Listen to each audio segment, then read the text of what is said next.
Good morning, everyone, to another beautiful morning in Minecraft. And we're stuck in a tree. Let's get out of here real quick. So I was just farming some trees over here.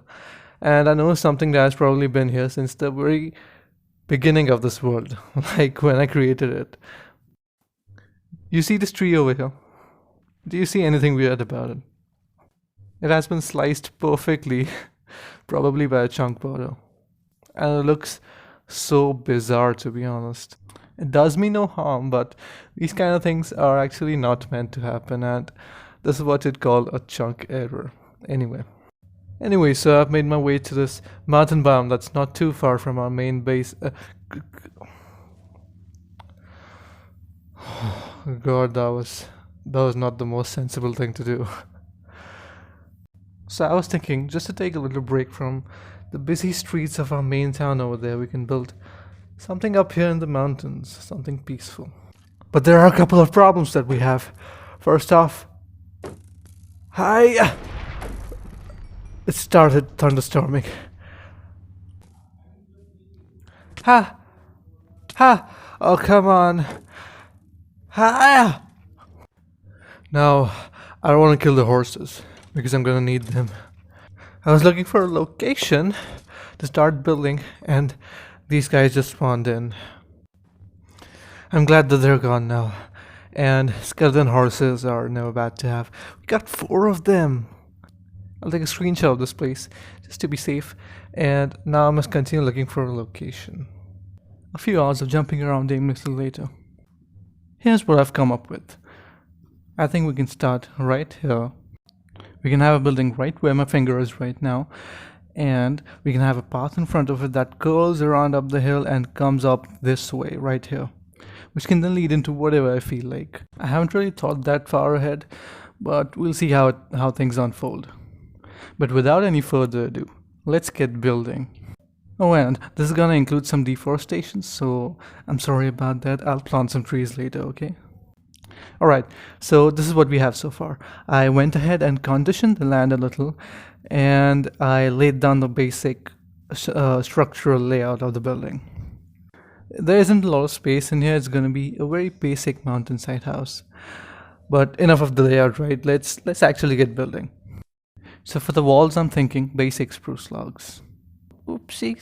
Because I want this house to feel like something that the residents of this area have put together themselves with the most basic commodities and without any high-tech engineering knowledge.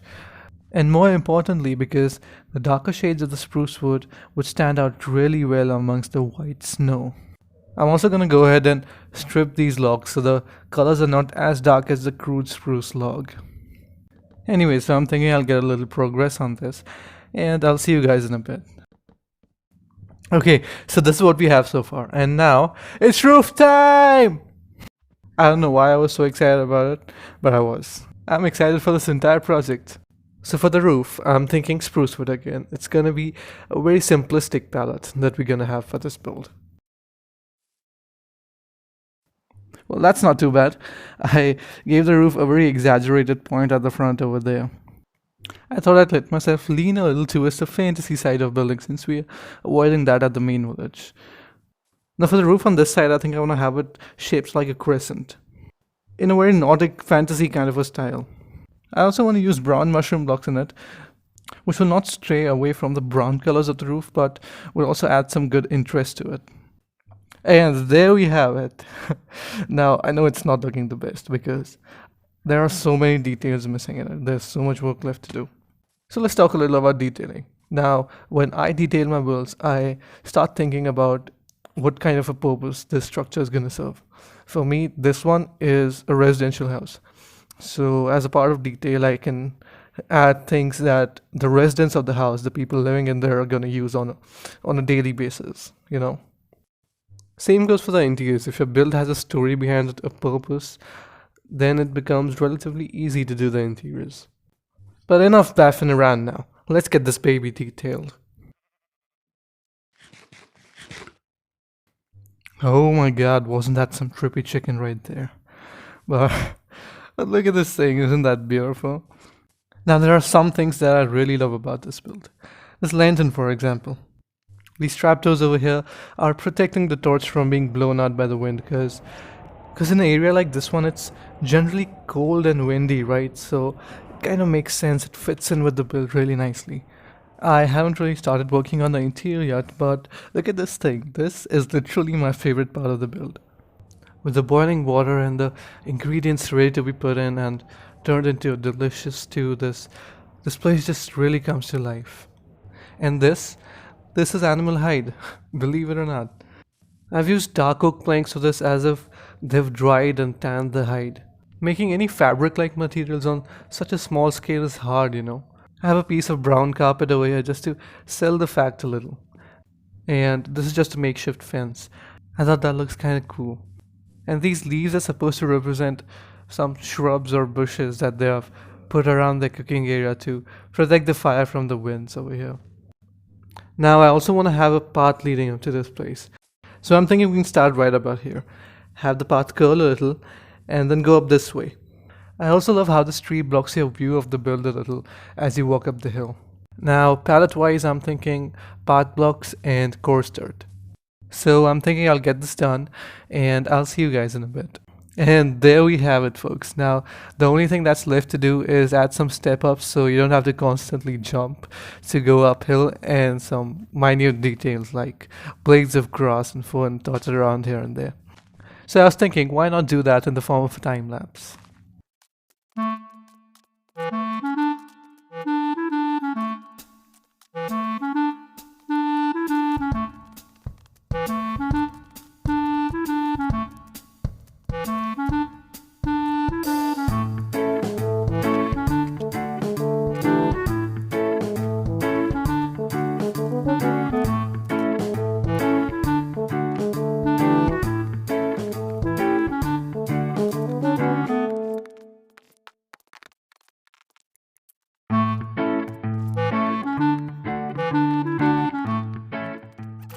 Now this place is looking nice and all, but I think it can look better. The way I plan to do that is by adding some custom trees. So I'm thinking this one and this one, and I guess even this tree over here, this one, can make for some great custom pine trees. And they are even at the perfect location, so it's just, what do you call it, spot on. So let's start by removing all the leaves from the vanilla tree over here. This way we can get an empty canvas to start working on. Anyway, so let me get the tree built and I'll see you guys in a bit. And there we have it, my friends, our own little custom pine tree. Isn't that looking so beautiful? It's one of those dense ones, you know. I guess cedar trees are the most dense in the pine tree family. I'm not quite sure, but it turned out to be really nice. This is also the first time I've ever made a custom pine tree, so don't expect perfection from it. But anyway, we still need a custom tree over here and one over here, but I really don't feel like building them. So instead, what I'm gonna do is take some spruce saplings, put them in an anvil, and rename them Pine Tree.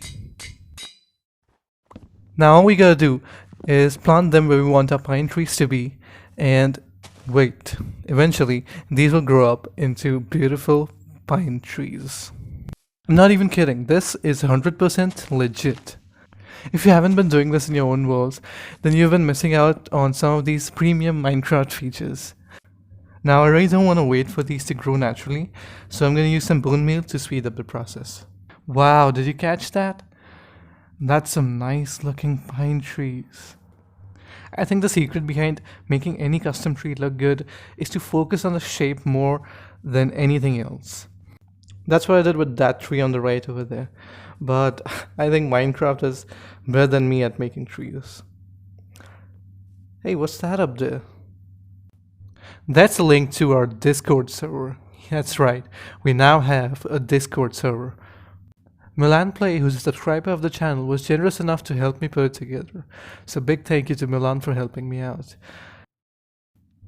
Actually, he's done most of it because I don't really know a lot about Discord. So if you use Discord, come hang out, it'd be fun. But that is gonna do it for today's episode, folks. We got a lot done today. We got this beautiful little house behind us. We made so many custom trees. And by the way, if you've made this far into the video, why don't you consider subscribing? Anyway, thank you all so much for watching, and I'll catch you guys in the next one.